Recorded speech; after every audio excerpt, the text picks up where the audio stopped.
Yes doctor Jayaraj, നോക്കൂ, ഈ ശബരിമലയിലെ ആ, ആ, തിരക്ക് നിയന്ത്രിക്കാൻ AI ആർട്ടിഫിഷ്യൽ ഇൻ്റലിജൻസ് സഹായം തേടണം എന്നൊരു നിർദ്ദേശം ഉയർന്നതായി മനസ്സിലാക്കുന്നു. അതായത് ഈ കയറ്റത്തിനും അതുപോലെ ഇറക്കത്തിനും റോബോട്ടുകളെ ഉപയോഗിക്കും, സഹായം നേടും, അങ്ങനെ എന്തെങ്കിലും നിർദ്ദേശം വന്നിട്ടുണ്ടോ? അത്തരം കാര്യങ്ങളാണ് ഭക്തജനങ്ങൾക്ക് അറിയേണ്ടത്. അങ്ങനെ വല്ല നിർദ്ദേശങ്ങളും വന്നോ? അതാണ് ഞാൻ ആവർത്തിച്ച് ചോദിക്കുന്നത്. താങ്കളെപ്പോലുള്ളവർ ഒരുപക്ഷെ ഈ ചർച്ചയിലേക്ക് വരുന്നതിന് മുമ്പ് ഇതിൻ്റെ സംഘാടകരുമായി ബന്ധപ്പെട്ട് കാണും, ആശയവിനിമയം നടത്തി കാണും. അവർ വല്ലതും അങ്ങനെ ചൂണ്ടിക്കാണിച്ചിട്ടുണ്ടോ?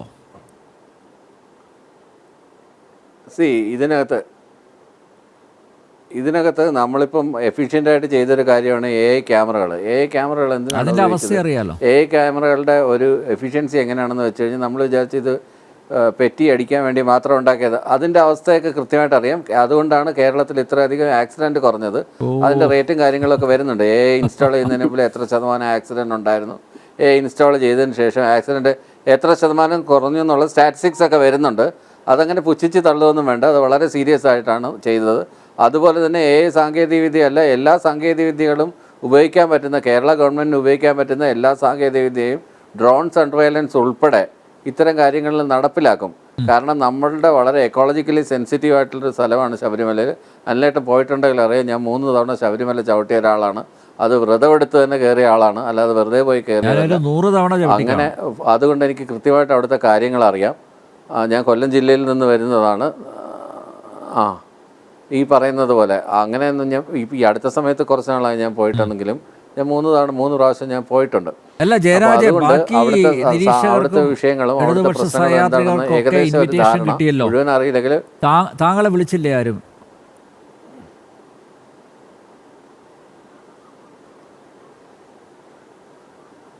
എനിക്കിന്ന് വേറൊരു പ്രോഗ്രാം ഉണ്ടായിരുന്നു. കാരണം നവമാധ്യമത്തിനെ കുറിച്ചൊരു ശില്പശാല ഉണ്ടായിരുന്നു. അതിനകത്ത് പങ്കെടുക്കുകയായിരുന്നു. ഞാൻ അതിനകത്ത് വളരെ പ്രധാനപ്പെട്ട ഒരു കാര്യം ചെയ്തുകൊണ്ടിരുന്നതായിരുന്നു. അത് AK സെന്ററിൽ വെച്ചിട്ടായിരുന്നു. അതിൽ അറ്റൻഡ് ചെയ്യുകയായിരുന്നു. ഒഴിവാക്കാൻ പറ്റാത്ത ഒരു പരിപാടിയായിരുന്നു. അതിനു വേണ്ടിയിട്ട് എനിക്ക് ഭീമൻ രഘുവിന് പിന്നീട് ഒരു ചുമതല നൽകണം കേട്ടോ. ഈ മാസ്റ്റർ പ്ലാൻ നടപ്പിലാക്കുമ്പോൾ 24 മണിക്കൂറും അതിന്റെ മോണിറ്ററിംഗ്, അല്ലെങ്കിൽ ആ മുഖ്യ നടത്തിപ്പുകാരനായിട്ട് ഭീമൻ രഘുവിനെ അവിടെ നിയോഗിക്കണം എന്നൊരു അഭ്യർത്ഥനയുണ്ട്. ഭീമൻ രഘുവിനെ BJP അല്ലേ സ്ഥാനാർത്ഥിയാക്കിയത്? അതുകൊണ്ട് BJP അല്ലേ ഭീമൻ രഘുവിനെ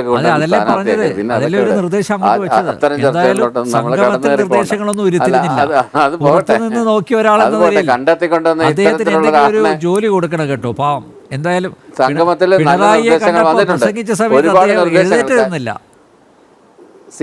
ഇതിനകത്ത് ഇതിനകത്ത് ഡിസ്ക്ലോസ് ചെയ്യാൻ പറ്റാത്ത പല കാര്യങ്ങളുണ്ട്.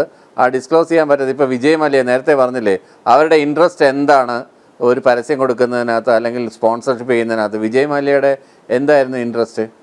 വിജയ് മല്യയ്ക്ക് പ്രത്യേകിച്ച് ഇൻട്രസ്റ്റ് ഒന്നും ഇല്ലായിരുന്നു. വിജയ് മല്യ ഒരു വിശ്വാസിയായിരുന്നു. വിജയ് മല്യ ഇന്ന് എവിടെ നിൽക്കുന്നു എന്നുള്ളതല്ല വിഷയം. വിജയ് മല്യ വിശ്വാസി ആയതുകൊണ്ടാണ് വിജയ് മല്യ അവിടെ സ്വർണം കെട്ടിക്കൊടുത്തത് മുഴുവൻ. വിജയ് മല്യയുടെ ഒരു ചെറിയൊരു ബോർഡ് മാത്രമാണ് താഴെ വെച്ചിരിക്കുന്നത്, അല്ലാതെ വലിയ പേരൊന്നും അവിടെ എഴുതി പ്രദർശിപ്പിച്ചിട്ടൊന്നുമില്ല. അതുപോലെ ഓരോരുത്തരും അങ്ങനെ സ്പോൺസർഷിപ്പിലൂടെയാണ് പല ക്ഷേത്രങ്ങളും വലുതായിട്ടുള്ളത്. അത് തിരുമല ദേവസ്വം ബോർഡാണെങ്കിലും നേരത്തെ ഞാൻ ചർച്ചയിൽ പറഞ്ഞ കുംഭമേളയാണെങ്കിലും പ്രൈവറ്റ് പബ്ലിക് സ്പോൺസർഷിപ്പിലൂടെ വെറുതെ വന്ന് സ്പോൺസർഷിപ്പ് എന്നൊന്നും പറയാതെ ഈ പറഞ്ഞ ഭക്തന്മാരുടെ അവരറിഞ്ഞ് സമർപ്പിക്കുന്നതിന് ഒരു പൂവായ പോലും സമർപ്പണമാണ് സ്പോൺസർഷിപ്പ് എന്ന വാക്ക് ഉപയോഗിച്ച് സമർപ്പയാമി അതിന്റെ ഇംഗ്ലീഷ് ഞാൻ ഉപയോഗിച്ചതേ ഉള്ളൂ. സമർപ്പയാമി വെറുതെ അതിനെ കുറിച്ച് എന്ത് പറയാൻ?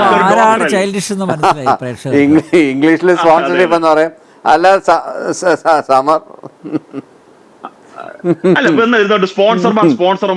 ഇതിനകത്ത്. അപ്പൊ അങ്ങനെയൊക്കെയുള്ള സ്പോൺസർഷിപ്പ് വരാറുണ്ട്. ഈ പറഞ്ഞ കണക്കല്ല സമർപ്പിച്ചു എന്ന് പറയുകയും സ്പോൺസർഷിപ്പ് എന്ന് പറയുന്നത് ഫലത്തിലൊന്നും തന്നെയാണ്. സമർപ്പിച്ചു, ഒരു ഭക്തൻ സമർപ്പിച്ചു, അല്ലെ ഒരു ഭക്തൻ സ്പോൺസർ ചെയ്തു എന്ന് ഞാൻ ഇംഗ്ലീഷ് ഭക്തൻ എന്നല്ലേ ഞാൻ പറഞ്ഞത്. ഭക്തൻ എന്നല്ലേ പറഞ്ഞത്. ഒരു ഭക്തൻ എന്നല്ലേ പറഞ്ഞത്. ഒരു ഭക്തൻ സ്പോൺസർ ചെയ്തു എന്നല്ലേ ഞാൻ പറഞ്ഞത്. ഒരു ഭക്തൻ സ്പോൺസർ ചെയ്തതെന്ന് പറയുന്നത് ഈ സമർപ്പയാമി എന്നുള്ള സംസ്കൃതമാണേ. ഇവിടെ സംസ്കൃതത്തിൽ ആരും സംസാരിക്കുന്നില്ല. എങ്കിൽ പിന്നെ ശുദ്ധ മലയാളത്തിൽ അങ്ങ് പറ, ഒരു ഭക്തൻ കൊടുത്തതാണെന്ന് പറയൂ. അതാകുമ്പോ കുറച്ചുകൂടെ കറക്റ്റ് ആവും. എന്തിനാണ് ഈ സംസ്കൃതത്തിലോട്ട് പോകുന്നത്? താങ്കൾക്ക് സംസ്കൃതം പറയാമെങ്കിൽ എനിക്ക് ഇംഗ്ലീഷും പറയാനുള്ള അവകാശമുണ്ട്. ഈ അതാണല്ലോ ജനാധിപത്യത്തിന്റെ ഒരു രസം എന്ന് പറയുന്നത്. അല്ല, അങ്ങ് അത് കളഞ്ഞിട്ട് ഇതിന്റെ ഗുണഫലങ്ങളൊന്ന് പറയൂ, ഫലപ്രാപ്തി എന്ന് പറയൂ. വേണ്ടേ നല്ല പറയാൻ പറ്റും. വാസവൻ സ്വാമിയും പിണറായി വിജയൻ സ്വാമിയും കൂടെ നടത്തിയ ഈ പരിപാടി ഫലപ്രാപ്തി എന്ന് പറയുന്നത് കൃത്യമായിട്ട് ഒരു ഡിസ്കഷനകത്തോടെ ഞാൻ പറയട്ടെ, അവസാനിപ്പിക്കാം, സമയമായി. ഇതിനകത്ത് താങ്കൾ എങ്ങനെ പരിഹസിച്ചാലും അതെനിക്കതൊരു ഒരു വിഷയമല്ല. കാരണം എന്താ വെച്ചാൽ ഇതിനേക്കാളും വലിയ വൃത്തികേടുകൾ ഇന്ത്യയുടെ പ്രധാനമന്ത്രി വന്നിട്ട് പൊതുജന ഇലക്ഷൻ റാലിയിലൊക്കെ സ്വാമിയെ ശരണമയ്യപ്പ എന്നൊക്കെ വിളിക്കുന്നത് ഒരുപാട് പ്രാവശ്യം ഞാൻ കേട്ടിട്ടുണ്ട്. അത് വോട്ടിന് വേണ്ടി മാത്രമാണ് അത്തരം ഗിമ്മിക്കുകൾ കാണിക്കുന്നത്. വളരെ വ്യക്തമായിട്ട് അറിയാവുന്ന ഒരാൾ കൂടിയാണ് ഞാൻ. അപ്പൊ അതൊക്കെ അവിടെ നിൽക്കട്ടെ. അല്ലല്ല, അങ്ങനെയല്ല. ഒരു ഇലക്ഷൻ റാലിയിൽ വിളിച്ചതാണ്. ഒരു ഇലക്ഷൻ റാലിയിൽ വിളിച്ചതാണ്. ഒരു ഇലക്ഷൻ റാലിയിൽ. അതിന്റെ പ്രസക്തി ഇലക്ഷൻ റാലി എന്നുള്ളതാണ്. ഇലക്ഷൻ റാലിയിലാണ് വിളിച്ചത്. അത് ഭക്തജന സംഗമല്ല, ഇലക്ഷൻ റാലിയിൽ വിളിച്ചതാണ്. അനവസരത്തിൽ വിളിച്ചതാണ്. ഇപ്പൊ താങ്കൾ ചൂണ്ടിക്കാണിച്ചില്ലേ, മുഷ്ടി ചുരുട്ടിക്കൊണ്ട് സ്വാമി അയ്യപ്പ എന്ന് വിളിച്ചൂടാന്ന്. താങ്കൾ തന്നെയല്ലേ പറഞ്ഞത് മുഷ്ടി ചുരുട്ടിക്കൊണ്ട് സ്വാമി അയ്യപ്പ എന്ന് വിളിച്ചൂടാന്ന്?